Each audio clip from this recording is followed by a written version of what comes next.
G'day, Aaron here. Last week we advertised this week's episode will be Noni McCallum with Sunday in the Park with George.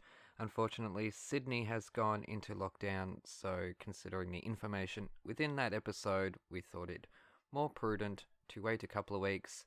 So we've moved Patti Murin's episode forward, so enjoy.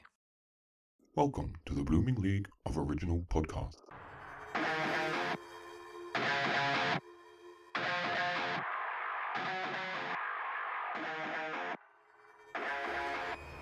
G'day and welcome to an extra special edition of Thrash and Treasure, the Torture Chamber musical comedy podcast that's nipped and tucked with a bit of a facelift. Speaking of tucked, I'm Aaron, and I'm joined by Gareth's former torture victim, now mine. It's my new co-host, Evan. Welcome to the show. How are you doing? How was your week? Yeah, no, pretty good. I've been busy, as usual, out in my shed, because I build stuff. Yep, I've been setting up my workshop.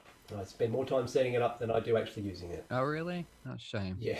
It's like Lego. Spend more time sorting it than we do building it, I tell you that. Yeah, pretty much. Yeah, so you'll be here for us for a few episodes at least, because Gareth is still on the run from the musical mafia, so he could be anywhere around the country or around the world in witness protection. Sorry about that. Yeah, well, someone told them where he was, so... Not sorry about that. Yeah, so you'll be popping up, and we've got a few other special guests along the way, but you'll be one of our constants because you are a mini Gareth, obviously. So would you like to tell the audience about your experience with metal and how you come into the world?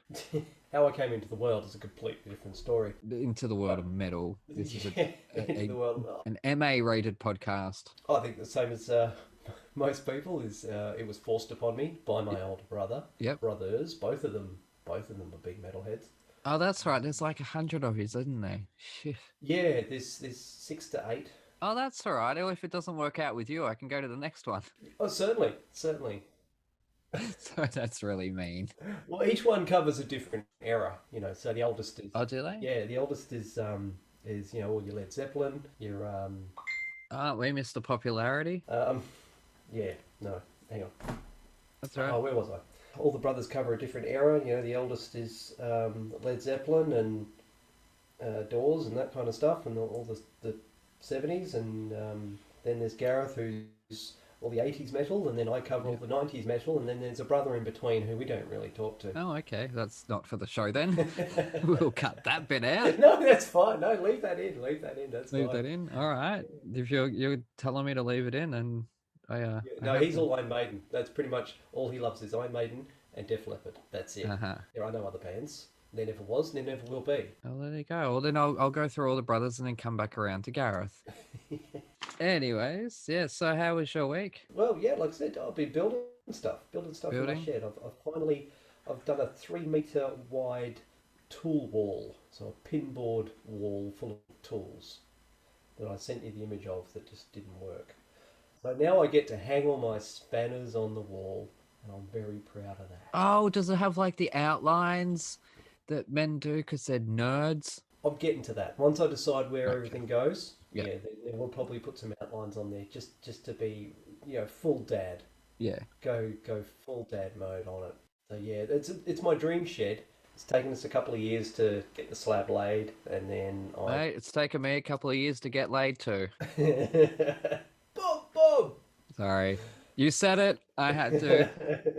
You know what show you are on. You've listened to every episode. Yeah. But awesome. But yes, and in between building stuff, I've been listening to Sunday in the Park with George. Have you? Well, we'll get to that because guess what? We have another Disney diva in the studio today. And this next guest is so darn lovely. She's already defrosted my ice bitch heart.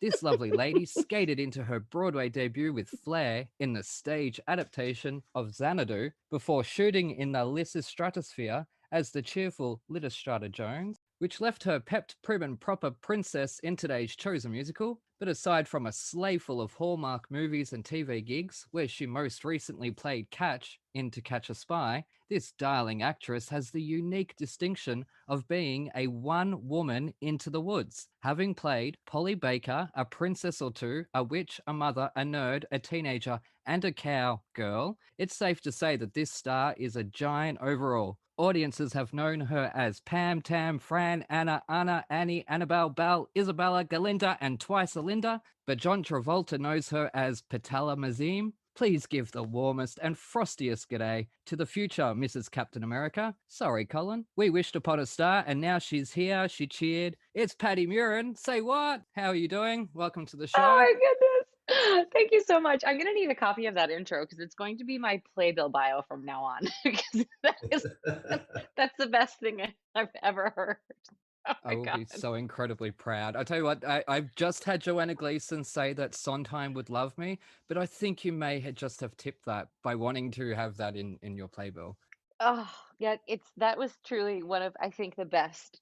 I love myself a pun and like lots of puns, but also like that was like beyond the pun. That was like I really am. I'm gonna need a hard copy of that because I need to immediately read it to my husband after I get off of my husband, not my future husband, but my current husband, Colin. Yes, yep. Colin Doll audiences would know from Arrow. Sadly, Tommy was taken from us far too soon.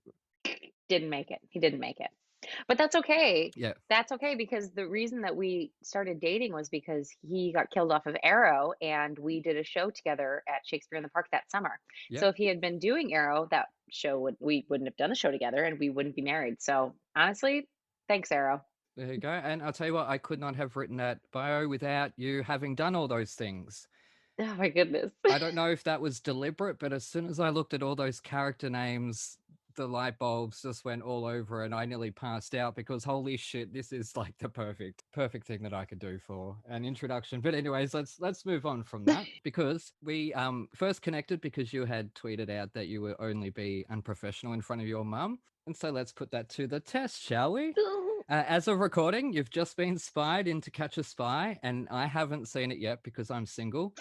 But I'm guessing it's not a remake of the 1971 Kirk Douglas comedy classic. But are we going to get a sequel to Catch a Cold? I mean, I feel like after this past year, perhaps that would be a terrible idea. Probably. That's true. So I don't think that sequel would do as well as To Catch a Spy.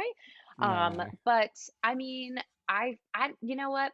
Whoever knows, right? Am I right? Whoever knows. It's Yeah. like it. I feel like I wouldn't be surprised by anything. Yeah. Yeah, someone is going to make a movie out of the last couple of years. It's coming. Oh, so, yeah. And a there's- musical, as Patty would know, because I'll tell you what, Mhm. audiences at home, or those who follow us on Twitter, would know that I've tweeted numerous times that I don't need to see any movies, TV shows, or movies about COVID. I lived through it. And then I booked you as a guest, and literally 2 days later, you tweeted out that you're in a musical about COVID. Yes. And I'm like, oh shit, delete. No, I didn't delete them because I wear my No. sass as a badge of honor, because that's what this show is for. No, yeah, it's total that's totally fair, but and I felt the same way, and I honestly still kind of do feel the same way in a lot of stuff, but this was just done so well, and it was five Yep. separate vignettes, and so it was five different like snapshots of stories, and so I felt like that was so much more palatable and sort of like easy to watch, and also the book of the whole thing was written by one of my favorite authors since I was old enough to read adult books, Jodi Picoult. Yep. And so I was like, well, I mean, duh. And then when you see like, Kelly O'Hara's doing it, you're like, yes. Yeah. So I am in the same exact way, the same way with all the like, the pandemic TV shows that were like, oh, we're all on Zoom. And I was like, I don't need to look at Zoom any more than I am right now. No. But yeah, this one was just done in such a different way. And so, that was it, and I did it with Colin. You know what I mean? It's like, oh, we're Yep. playing a married couple who are living together with children in a pandemic. Got it. Yep, that's it. Well, there is a thing called stereotyping and typecasting, Yep. so Yes. always This got is to be true. careful. This is true. All right, so anyways, we're going to kick off Norwegian Glam Rock Night tonight because we've got an album that I actually chose this time. So Evan, your name's not Gareth, that's your older brother. Oh, it's okay. Everyone Yeah, be like, "Oh, are sorry. you the blonde girl? Did you sing Let It Go in Frozen?" I'd be like, "No, I'm the other one." So I Into get it, that. Evan. I get it. I feel you. I've been forgetting Gareth's name like the past 2 weeks. I've been accidentally saying something else, and I'm like, "Uh-oh, he's gonna kill me." Better come back to work soon. And now I'm telling that to his little brother. So there you go. You can get that back for Oh, revenge. our mother does it all the time. You know, there's Exactly. 4 of Oh us. yeah. So in order to just, whenever you have to yell in a hurry, you would just say all 4. Yeah. Yeah. And to Yep. be fair, I'm used to calling him you dick anyways, so Yeah, I nothing get it. much changes. But anyways, I chose the album this week because we went for some Norwegian glam rock, and I chose an album called Tint by a band called Tint. So I have written a review. Would we like to hear it? It's only a short one this week, or 3 pages, Yeah. which is my kind of short. So Sorry, I've got my glass of wine here because here it's 7 p.m. So it's appropriate for me to have a glass of I wine. have a coffee in my Disney mug, as we can see, Yeah. Woody. Excellent. I do love to wrap my lips around a good Woody. Oh God. I apologize for that. We all have children. Whatever. Anyways, I have a nephew that I raised, but it's close enough. My life's ruined. So, anyways, when I first chose this self-titled debut album, Tint by Tint, I did so because I found it cute that this Norwegian outfit shares their name with our dumb little show's initials. And so I pressed play and was greeted by a gang of hairy-backed bikers, at least in my dreams. But this opening stadium anthem, with its repetitive chant of Harley Davidson, other motorcycles are available, remind me yet again of a childhood surrounded by the stench of beer and barbecue. So much so that I left my bass-riddled room and raided the pantry. Once I finally returned, I checked the name of the current track, Shower with a Gang. But where are those hairy-backed bikers when you need them? Anyways, where was I? All right. Overall, wet daydreams aside, the opening track and numbers 8, PPP Perende Irene, could easily have been huge hits had this fun and clearly talented group received the promotion that such crossover hits normally deserve. But alas, the ice-cold reality of life ensures that most of us don't receive the boost we deserve. I mean, I've been waiting in this gang shower for hours and still no biking gang has arrived. Only some old dude named Bill. Never ask me how I learned his name. Yet again, 80s heavy metal didn't go unappreciated, except for that one ballad attempt that wouldn't have been out of place in a very special episode of Walker, Texas Ranger. The original good one, not the unnecessary reboot nobody asked for. But thankfully, without knowing what the hell I'm doing, I managed to pick up a rather fun, nerdy, and utterly homosexual album that could easily have been a hit in 1980s Australia. 4 stars. It would have been 5, but -1 for not delivering on the biker gang. So 4. that's what I actually, I thought it was really gay and fun. It was so camp. Okay. But that sorry, Evan? Yeah, no, you carry on. Oh, well, of course I'm going to. No, I thought it's the type of thing that you could see a bunch of bogans, which for our American guest is a suburban redneck, Okay. basically. So Evan and his brother. And no, I could imagine that being played incredibly loudly at a barbecue, but never heard of this band before. Yeah. And same when you said the album was TNT by TNT, even I'm sitting here going, who the hell are TNT? Yeah. This one completely flew under the radar. They've been around for a very long time. They released an album in 2018. They are still going. Wow. Well, he's still going. We'll say he, because it's basically the guitarist, and he's changed band members constantly since beginning. But no, I chucked it on, and I'm sitting here going, there are some really good. There are early 80s radio hits. Anthemy, sing along, love my metal type songs. There are some stinkers in here though. Oh yeah, no, that ballad was awful.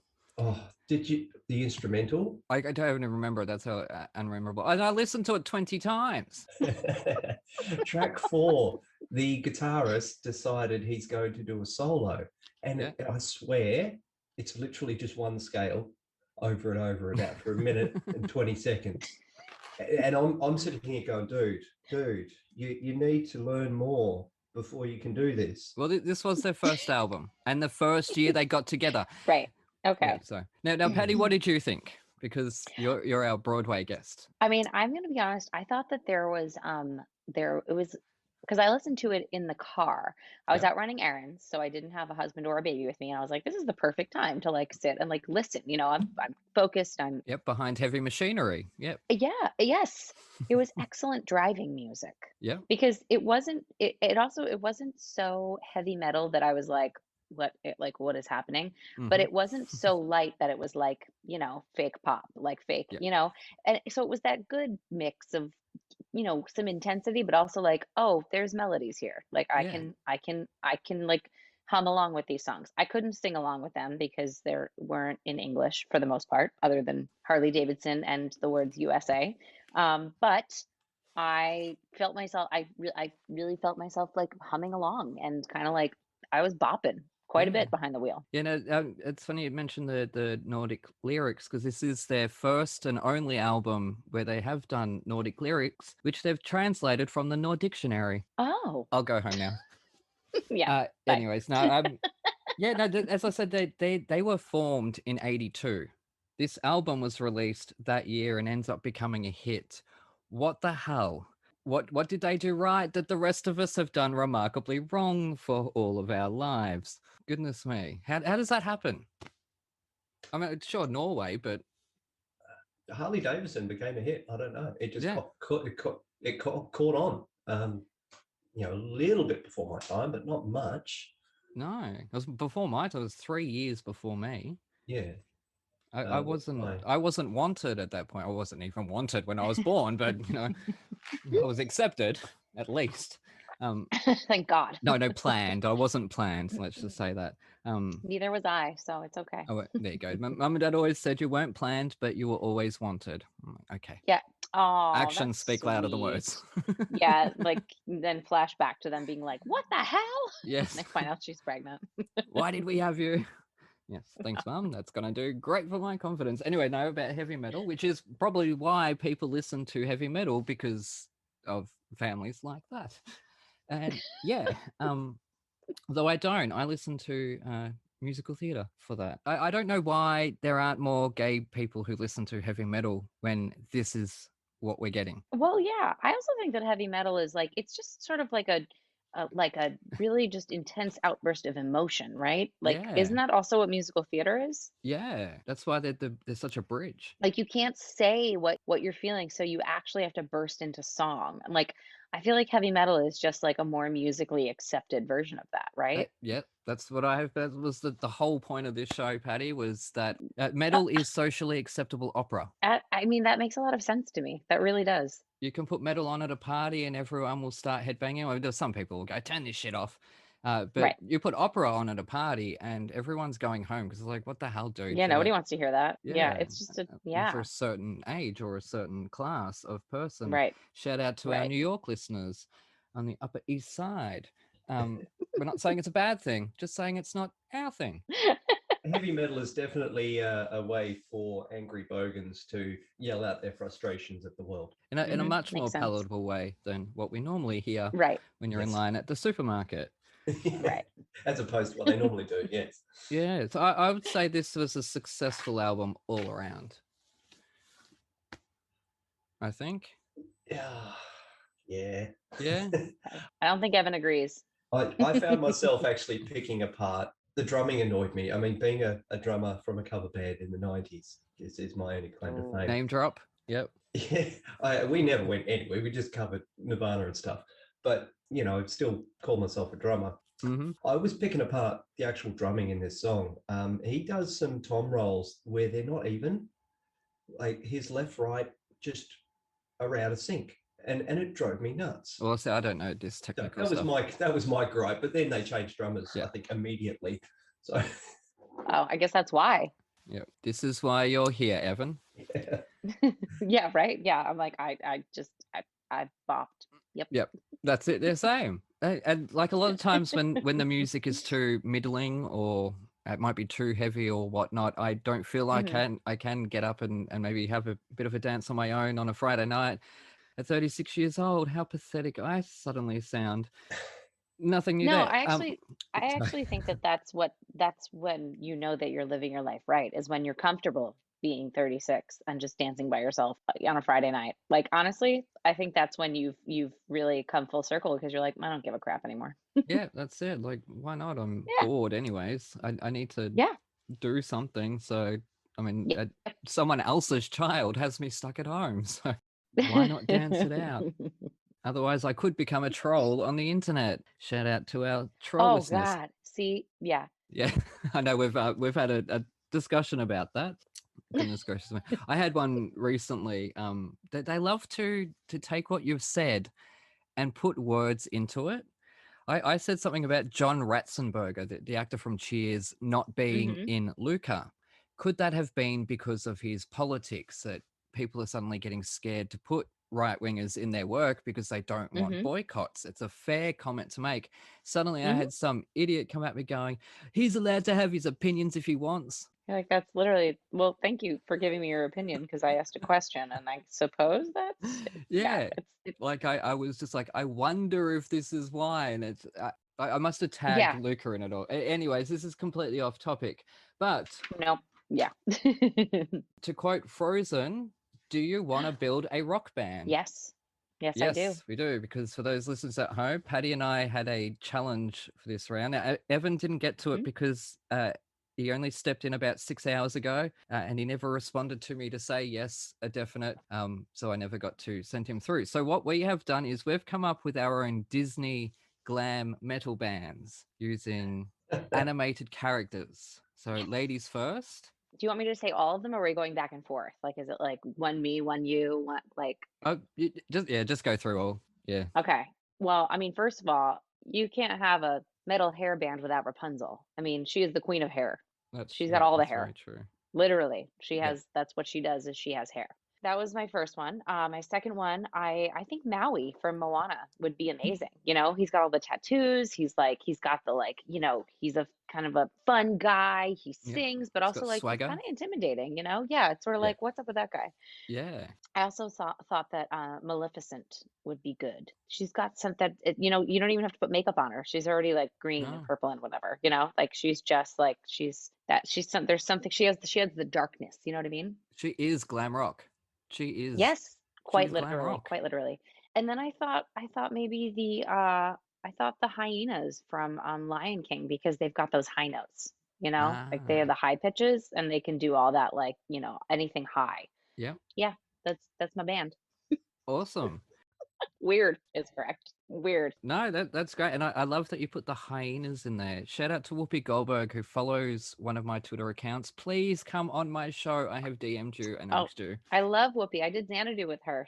Oh, did you? Oh, I did. She's the best person in the world. She's amazing. well, yeah, she followed me back 9 years ago. Oh, She followed goodness. 600 people and chose to follow this dickhead. I don't know why. Isn't that? Oh, I love that. I always So, love that. You never know. yeah, you do never Don't know. question it. No, I've been hoping that she doesn't unfollow me all along, but I do want her to come on this show. All right, but anyways, my roadie is Baymax because Oh, he will do it to your satisfaction. okay. Yep. On the drums, Ursula. Oh, well, I mean, duh. How could you not? 8 arms. Sorry, Keith Moon, but Ursula would overtake you as the greatest drummer ever. Yeah. On percussion is Pinocchio because he Okay. really just has to bang his arms together and he's got rhythm sticks. It's true. On keyboard and synth is LeFou from Beauty and the Beast. Okay. On bass guitar, Jafar. Yeah, that's a good one. That's a Yep. real good one, actually. On lead guitar, the Shadow Man from The Princess and the Frog. Oh my goodness. Is that his Wow. name, the Shadow Man? I forgot to fact check that. And my lead singer as well, Maleficent, because Oh, she is glam rock. she's like the queen of darkness. She is, isn't she? They're called Melisma with a Z or a Z. Oh, I like that. Oh, I didn't name mine. That's all right. I went through about 50 names. I like that you were like, oh, I'm gonna like put all the instruments, and I was like, who has the best hair and tattoos? I was all about the visual of the band as opposed to how they'd sound. So was I, because LeFou has that sort of tails jacket he wears. You could imagine that in a culture club type new wave glam rock band. This is true. This is true. I think I was really trying to go this sort of like, okay, I need like villains, I need good people, I need animal representation. You know what I mean? I needed like, but I was definitely going for the more physical, like, but Yeah. also, I mean, as soon as you sent me that email, I was like, oh, well, Rapunzel, hairband, Yes. come on. That's it. She'd be insulted if she wasn't invited. Yeah. No, I've been singing I Can See the Light since you Oh, said Rapunzel in that email. And speaking of earworms, we're going to let it go to an ad break. We'll be back in a moment with Disney princess Patti Murin.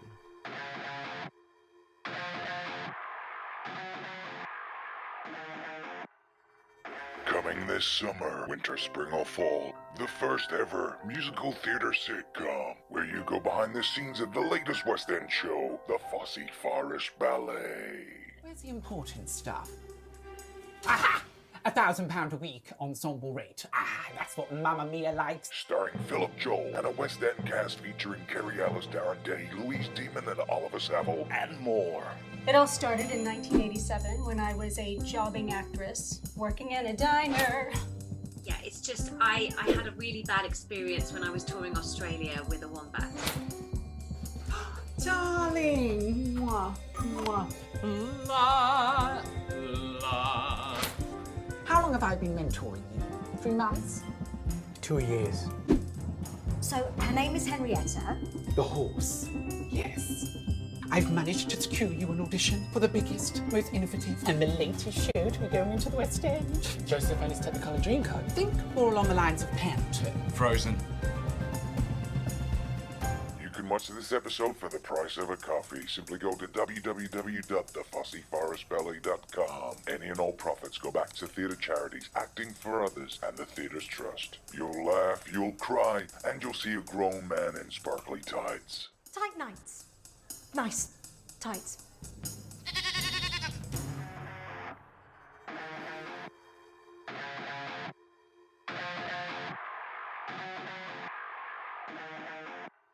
Now we'll move on to the musical because this week we have gone with Frozen, which, let's face it, you carried on your back through you're basically in the whole show, really, bar the big moments for the older sister, Princess Elsa, played by Casey Levy. Levy, yeah. We imposed Frozen, which is every parent's nightmare, I think, in a post 2013 world. I've got it written down here. My nephew was 4 when Frozen was released, right? And I can tell you every single parent complained at every party because every little girl got up, did karaoke and did Let It Go. And all the parents would move outside. But I went to Disneyland, Tokyo Disneyland, and we were sitting in the big crowd watching the projection show. And Let It Go came on, and I swear to God, the earth shook because everyone was so goddamn excited. And I just covered over in goosebumps. And since that moment, I've loved that song because I was annoyed by it too beforehand. You'd hear it everywhere. Great movie, fantastic movie, beautiful animation, beautiful story. That one song was done to death. It was the Macarena of 2013, 2014. Yeah, definitely. Yeah, it's when you experience something like that, you there's no way I could turn around and say this is an awful song or this is an annoying song. You know what I mean? There's a reason that basically I feel like every human on the planet knows it, Yeah. like truly every human on the planet knows of it at least, and there's a reason because it is really a truly masterfully crafted song. It's great. And apart from Let It Go, I don't think any other words repeat themselves in terms of the chorus. I don't think so, no. Wind and Sky and something like that. Can't Like hold each a couple of them, but it's a different sort of theme each verse, each chorus, which is the older we get, more lyrics we forget, gets harder to remember. Now, Evan, being our metalhead, we have hopefully tortured you with Frozen this week, but you might have enjoyed it. Yeah. Well, you never know. Okay, so I'm 45, so my eldest stepdaughter is now 19, 20. So slightly different generation. She was Little Mermaid and Wiggles. and that kind of thing. And high five? And sorry, who? High five? Yeah, a little bit of high five. Yeah. Oh, we had Noni on. You were there. Yes. Yeah. We had a member from High Five on the show. Yeah. Yes. Anyways, continue. So it was for her it was Little Mermaid over Yep. and over and over and Beautiful. over. And then the Love it. son, he was Toy Story. So I missed Frozen. I'm going to put it out there right now. I had not seen Frozen. Perfect. The only thing I knew of Frozen up until a couple of days ago was Let It Go. And even then I hadn't heard the song all the way through. Because parents leave the room. That's why. Yeah. I was like, oh, not that again. I'm out of here. It's no comment on the song at all. No, not at all. It's not. No. It is just the popularity got to people. Yes. That's what it was. It really was. It's the uniqueness of this show. Yep. Where I get handed something I've never heard of or know nothing about, and I get to experience it completely backwards. So the first thing I heard of it was your performance on the musical Broadway recording. Yep. So that was my first listen through, was the musical. And so, yeah, that comes on and I'm sitting there going, oh my God, this is really good. Oh, really? I was expecting, what have they done to me? Because again, I've mentioned before in earlier episode is I'm a baker and I work by myself. So it's 1 a.m. In a shop by myself. I've got a decent stereo and I can just crank it up. So this is easily one of the best sounding recordings or musicals I've had to listen to. Yeah. Just in terms of, I don't know if it's the way they recorded it or the cast. Disney money, Evan. Everything's really balanced. It's the Disney clout as well. It's Disney money, yes. It's the orchestra is big, the ensemble is big and talented as hell. It was just the big rising feels of orchestra. The string sections kicking in. I'm just sitting there going, oh, this is really good. So yeah, I'm listening through, just going, oh, these, the singing is fantastic. They're hitting some notes where I'm just going, oh my God, what a note. There's some points in here where you just go, oh, the talent here is incredible. Love is an Open Door, absolute favorite. That kills it out of the whole thing. I love that song. It reminded, don't take it the wrong way, but it reminded me of some of the songs in Spring Awakening. Just okay. It's that's a compliment. That is a big compliment. Yeah. Yeah, it's the banter back and forth between the two leads, and okay, yeah. I don't know. It's just such a modern feel, being such a modern musical as well. So yeah, Love is an Open Door. I ended up putting that on the car, putting that on in the car later on. It's just, what a song. I have to comment on the ensemble is so balanced and essential. I really sat there going, these I don't know how many people you've got backstage singing in the pit, or if it's just the cast. I don't know what's going on musically there backstage, but oh my God, they can sing, and they don't get credits. I couldn't tell you who was in it. Maybe on the liner notes of the album it might say somewhere, but that's what playbills are for. The playbill. Okay. Yeah. Okay. All right. On the official websites and stuff like that. All right. My big takeaway was ensembles don't get enough credit. Yeah, this well, is no, very they true. don't. Yeah, it is. Yeah, not doubting that, but they do get credited at least. They do get credited, but not. Yeah. But yes, you're right. In like a music setting, it's always just ensemble. Yeah. I always say I'm not talented enough to be in the ensemble, because you really truly have to do everything. Yeah. Like everything. And I'm like, nope, no, thank you. Yeah. Yeah. I always say that not every lead is made for the ensemble, and not every ensemble is made for a lead. And yep, that's so true. Mm-hmm. Yeah. Sooner performers realize that, the better. Although there's one in Frozen, actually, there's an ensemble member who's been a lead in Greece and toured the country, and now she's doing ensemble. And I sort of think to myself, would that happen on Broadway?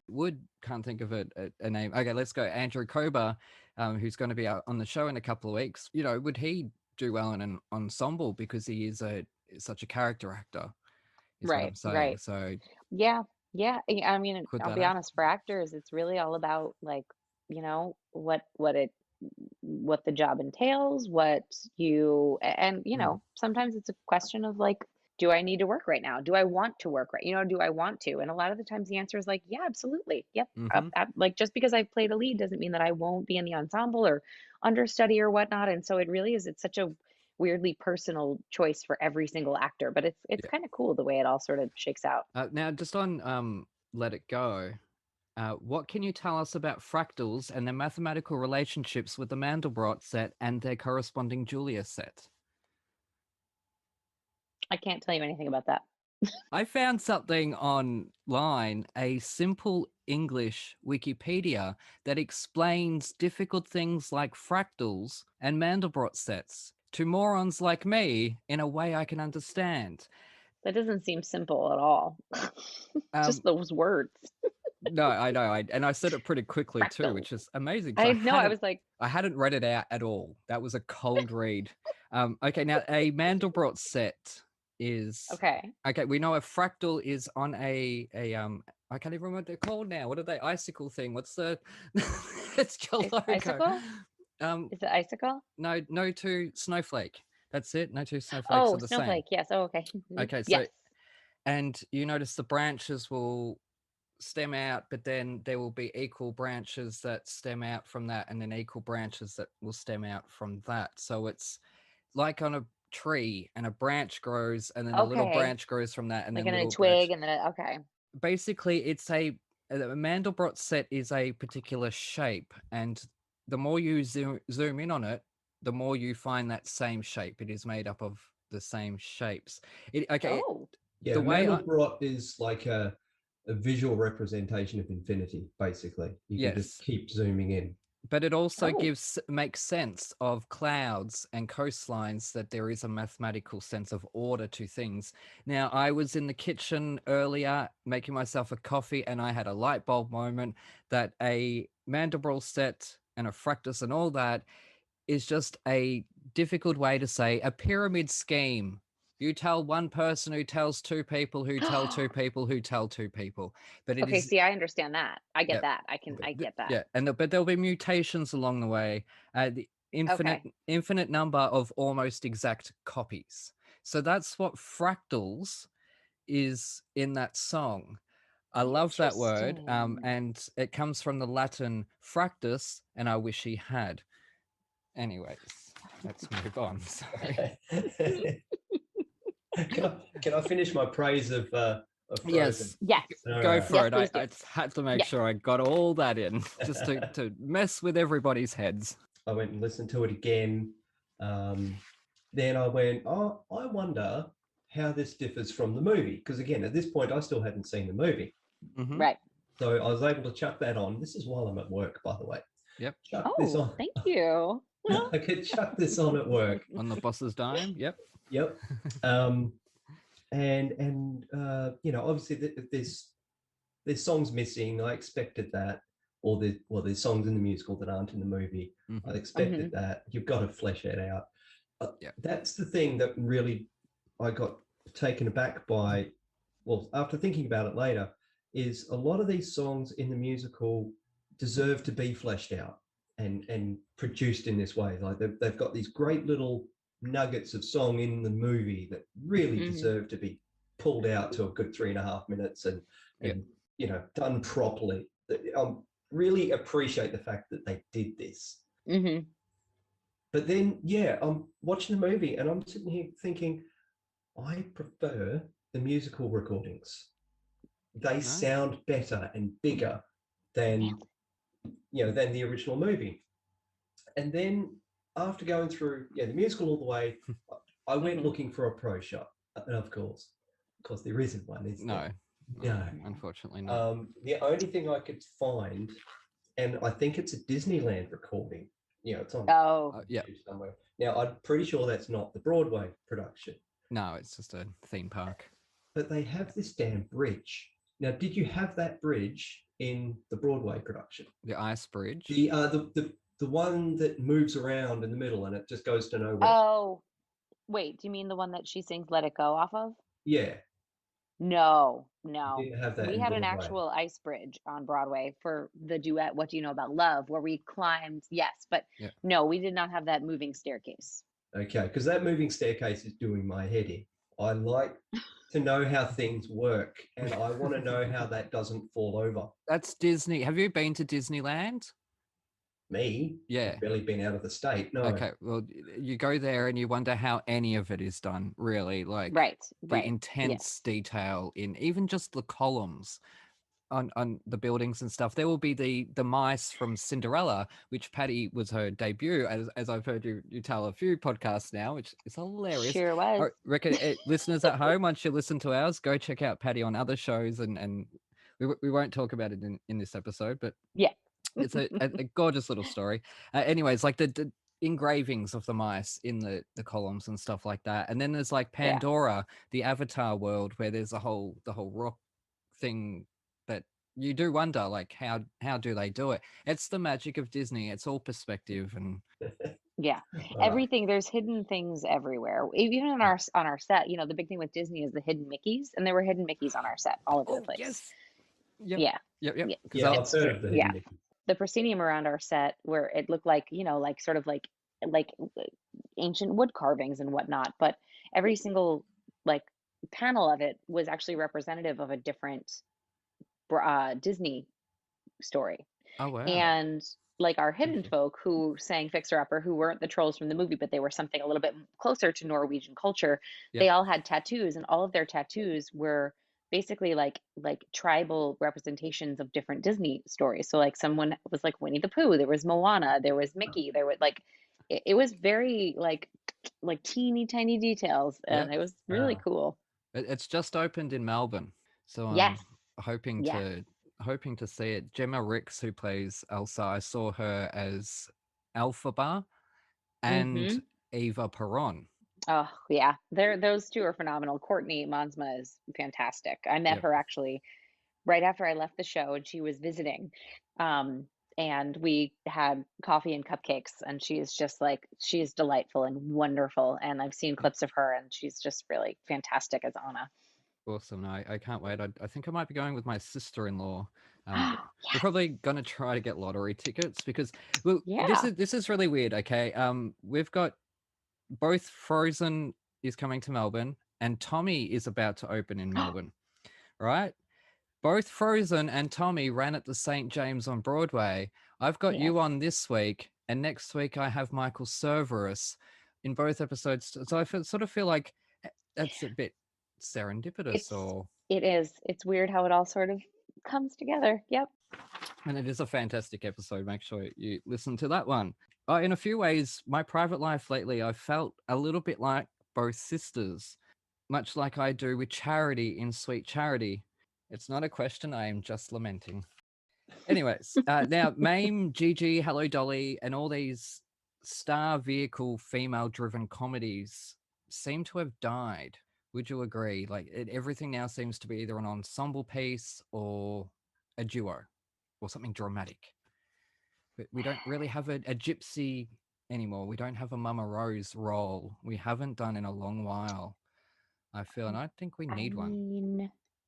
Well, I mean, Legally Blonde. Well, Caroline or Change is a pretty a Color Purple also. That's another pretty. I know it is a sort of, you know, shared amongst some females, but it's a very female forward, you know.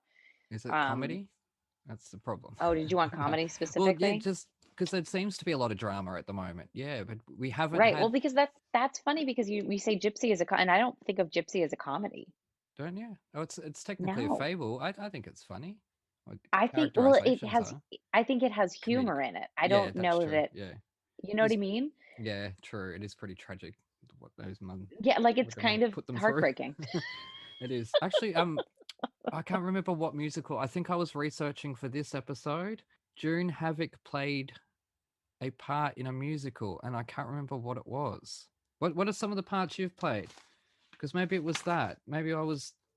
You know what Wikipedia's like? You'd step in a bloody rabbit hole, and 4 days later, you're like, oh shit, I forgot to eat. And you keep clicking, and then you're like, wait, everything that I've read might not be true. Yeah, that's the other thing. That's the best part of it. Maybe it was Annie Get Your Gun. Oh yes, I did do that show Yeah. before I got my equity card, my union card. Yep, yep. That's one. That's definitely one. So I don't feel like we're having those roles anymore. I don't feel, Not which well. is a shame. I mean, a reason for that could be that a lot of shows are movies being brought to the stage, and there's also very few truly female driven, like one female driven. But I mean, they've I feel like with Wicked and Frozen, like, they at least are sort of have more female leads, Yeah. which is something that I think I'm more concerned about, Yep. because even with Frozen, if you look at Frozen, there's the two females, but then every other lead character other than the little girls are traditionally male. So you're like, Yep. okay, well, thanks, but but I feel like, they're trying, man. They're trying. Someone's trying. Someone has to try because we need it. Yes, we do, and because there are a lot of talented, sort of younger generation performers out there that I think would kill. That would be their star vehicle, their big breakthrough. And now, speaking of movies being made into musicals, what movie should they never turn into a musical? Oh my God. I feel like any movie I say, you're gonna be like, oh, they're turning that into a musical. That's why I'm asking it, because we're gonna jinx it and see if it happens. Oh gosh, let me think. What movie did I oh, you know what movie I hated? The Revenant. Oh, okay, That would be yeah. That would terrible be musical. that would be. Although I wouldn't mind rolling around the stage with a bear. Oh, That would be a God. horrible musical. Yeah, no, Really bad. Really bad. Yeah. No. Nope. So yeah, The Revenant should never be made into a musical. There's nothing you can do to make that musically pleasing. no, not even the writers of Les Mis and a big, Javert type solo from inside the bear. No, I already fell asleep. I'm bored. Or whatever it was. Yeah. Now, if you had been born Patrick, next week I'm going to ask Michael if he was Michelle. Okay. What's one male role that you would love to play? Oh, I mean, God, all of them. They get so many of the good ones. One male role that well, now that you've said Les Mis, I'm like, well, Javert. Mm-hmm. That would be amazing. That would be amazing. But the thing with Les Mis is that there's also your pick of women's roles. So you're like, okay. Yep. I don't, maybe Sweeney Todd. Yep. Yeah, he'd be a fantastic role, wouldn't he? Yeah. Why not get a director and say, you want to do it? Oh, which is funny because Michael Cerveris. Oh, that's true. If Michael Cerveris says he would play Anna in Frozen, then this is definitely officially weird. No, he didn't, unfortunately. Although Damn that would it. have been pretty fun. Although I'll tell you what the story he tells me about the Spice Girls, you guys at home are not going to believe it. It is hilarious. Because I tease him about it. I'm like, dude, that was a boring answer. I was expecting the Spice Girls. And he's like, well, actually. Of course he did. I'm like, of course. Oh, great. Like, this is brilliant moment. All right. So who is your leading love interest in these Hallmark movies? But you're only allowed to use an answer once. Firstly, To Catch a Cold, coming this Sunday to Hallmark. I mean, that one I have to say my husband, because at least we'd be home to take care of each other. Yeah, that's true. Christmas in the Outback. These are meant to be terrible titles, by the way. Oh, Christmas in the Outback. Oh man. Or meant to I be. mean, I feel like that's been done. that's actually like a good Hallmark title. I'm gonna Well, yeah, say that's why I had to put the disclaimer. It's meant to be bad, but maybe not. So what did you say, Evan? That feels like that's been done. That sounds like a movie already. It does, doesn't it? I feel like you could be didn't correct. fact check it. I'm gonna say Chris Hemsworth. How did I know that was going to be your answer? Maybe the Marvel thing. Because when you think hot Australian man, you're like, oh, okay, yes, Chris Hemsworth. Thank you. In the future, they'll be thinking of me. Anyways, selfies on a postcard. There's nothing in the world that is going to make me watch anything called selfies on a postcard. Probably one of my best friends, Andrew Rannells, because he may not typically go for women, but I feel like the two of us, could make that a really entertaining movie. But that's acting. I'm Yeah. sorry, this is off topic. Yeah. This whole James Corden, the prom thing, I lost my shit about that on this show because I grew up wanting to play the Phantom, Oh, but I got told you're gay, you can't play the Phantom. oh. To think if I was to become an adult, now I'm being told I can't play a part because I'm gay by gay people. I'm like, what? So I'm like, no, this is counterproductive to what acting is. I personally think, but That's so, especially interesting to me too, because it's like, isn't the Phantom kind of gay? yeah, he's aggressive. He's angry. He's bitter. He's aggressive, but he's also like more covetous than like in love, I've felt. I've never That's felt true. that it was like a sexual attraction to Christine. I've always felt like it was like, Ah.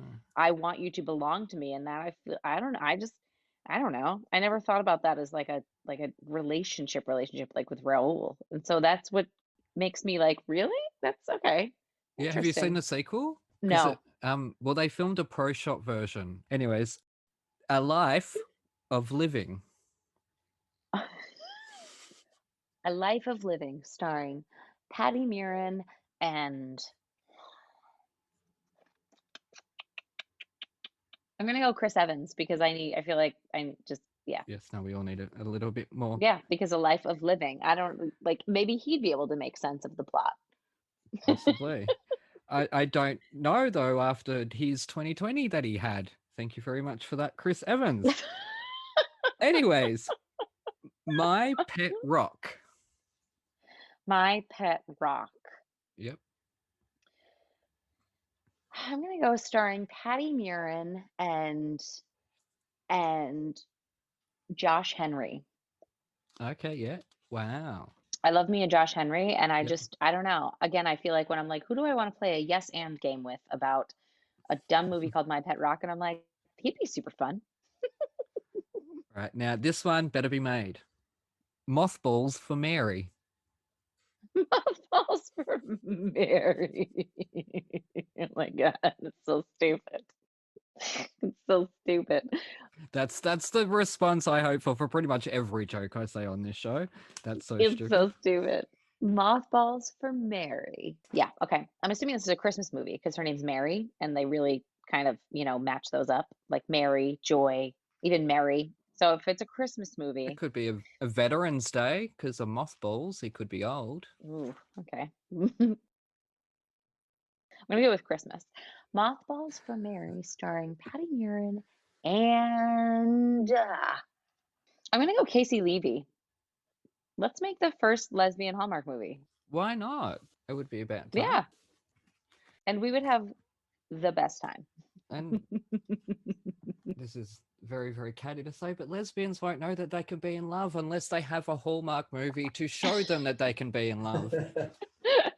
Sorry, that's really catty. But look, kids at home, you don't need someone else to set precedents for you. Go out and do it. Yes. You can do it. Yes. All right. No one Yep. told me I could make crossword puzzles. No one showed me how to do it. I said I could do it and I did it. So, Yep. speaking of that, what's one piece of advice you always thought was true until you became an adult? Now, let's preface that by saying adult, not grown up, because adult being Which one's the difference? Adult is when you have to start like paying your bills and stuff. well, but adult is an age. A grown up is a state of mind. yeah, I'm not a grown up. I'm gonna say all this stuff about like, whenever someone would be like, oh, don't, just try not to stand out, or like try not to like just, don't make waves. That's a good one, like don't make way, or like don't, don't, in high school and junior high, and be like, just be quiet. You know what I mean? Like, don't let them bother you. Don't blah, blah. And it's like, but what if I was to make waves and like, when in high school and junior high school and college and stuff, when people would bother me, be like, what the hell? Like, wouldn't I be like so much more interesting, I think, and probably learn a lot more, a lot faster. Yeah. It was their embarrassment more than anything. Yeah. Yes. Which is the one thing that I'm, like just in general, I know I'm going to make a crap ton of mistakes, but my daughter is almost a year old, and I'm like, I am going to just do my best, not in an overbearing way, to just let you do you as long as you are safe. Yep, that's it. Now, for me, it was actually being told by my acting teacher that I don't know where it came from or what instigated it, but as I would never amount to anything from my bedroom. Oh. And I've written 3 novels, 33 plays. I've worked for Joss Whedon. I've had Patti Murin, Joanna Gleason, Alison Fraser, Michael Cerveris on my show, all from my bedroom. So I kind of feel like that might have been a little bit wrong. Yeah. But yes, now, okay, what has been your experience with standing ovations? Because we've had an ongoing discussion on this show about the state of it, that people seem to want to give it to anything. Yeah. Which is no negative on performers. I know you're working your asses off, but you guys know when you've had an off night. And I believe that when performers had an off night and the audience stands up, and the more they're standing up on an off night, the more you're going to expect it after a while, or it becomes sort of a given that it's going to be there. So what's your personal experience with it? Personally, I feel like I feel like I don't know if expected is the word, but when you keep getting them and then the random audience comes in and you don't get it and you're like, "What? Wait, what? What did we do?" So I think it really depends on how, the sort of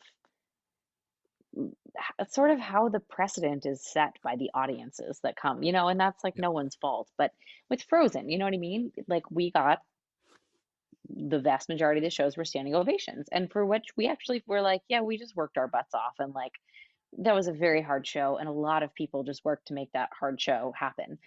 And so on the random days when we wouldn't, we'd be like, what did we do? And we've also realized that like the work that we feel like we're doing on the stage actually has no connection with whether we're getting a standing ovation or not. Because especially the shows where we're like, that was a terrible show, and the audience loves it. It's because what we're putting out, we always had something that, like, during Frozen, I'd be like, this is a B show today. Like I grade myself a B, Yeah.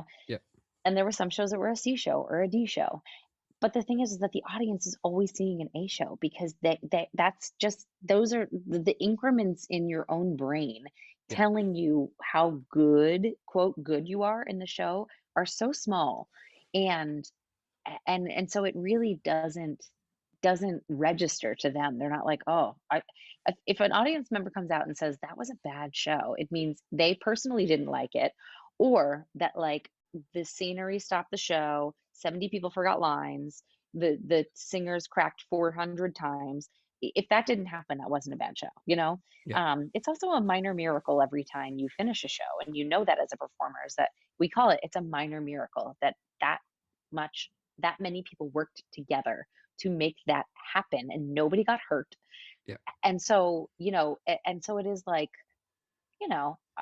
and Frozen being my most recent experience, of course, like that is like it's such an interesting question, because had I done a different show recently, I probably would have a different answer for that. So and you'll find that everyone has had a different response, but there's been a common theme that it feels like that audiences are giving them out a little bit too generously, and it after a while diminishes it. And some people say that the audiences think it's about them now, more than it is what's on the stage and stuff like that. So it is quite interesting getting different perspectives on this one same topic throughout.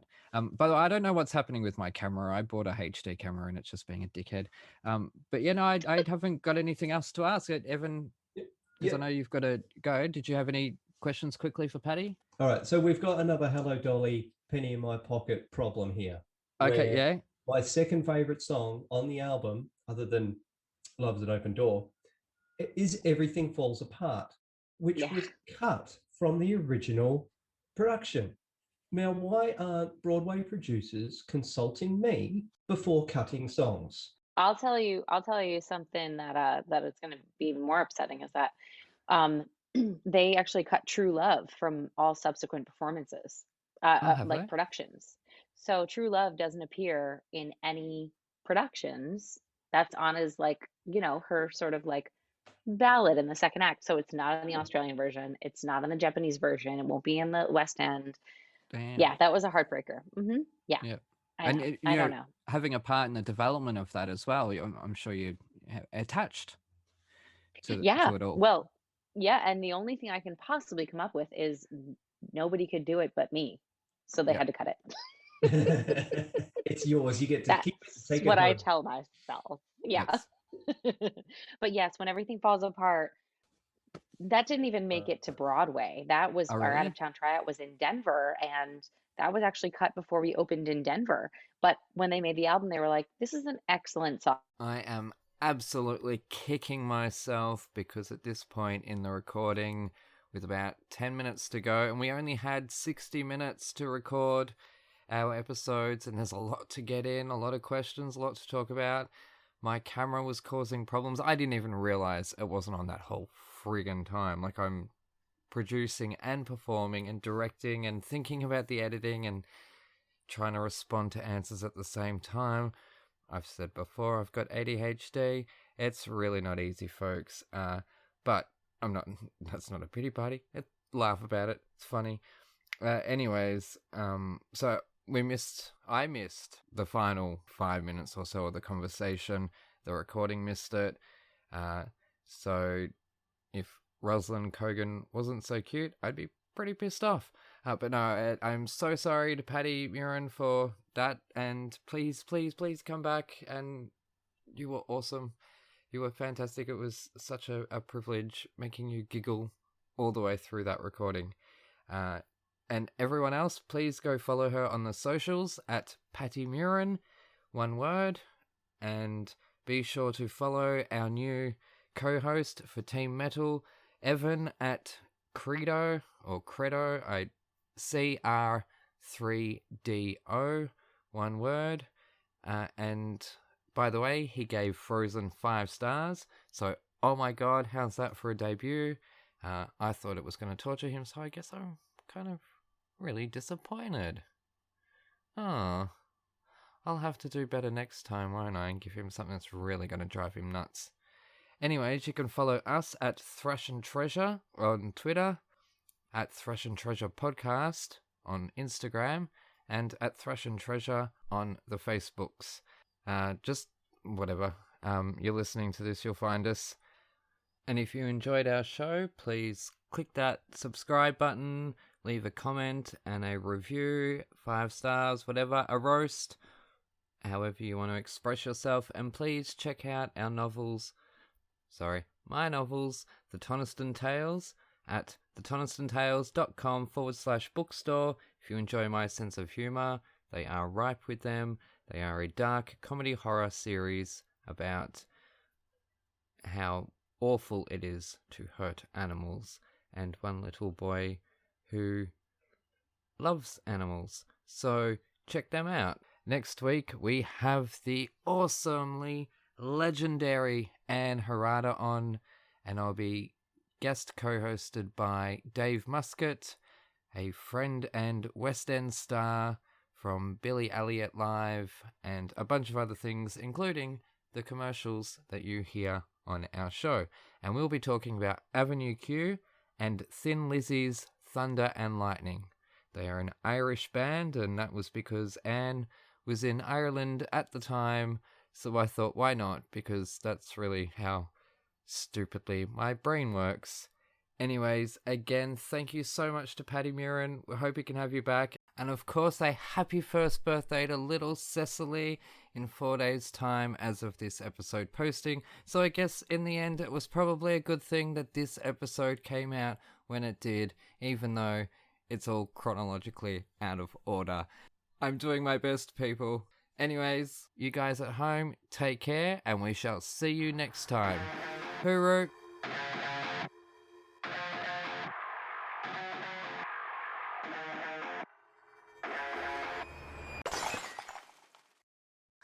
Right. He cancelled at the very, very, very last minute for work as well. People with day jobs, I'm telling you. You can't trust them. You No. know, you Nope. can't. So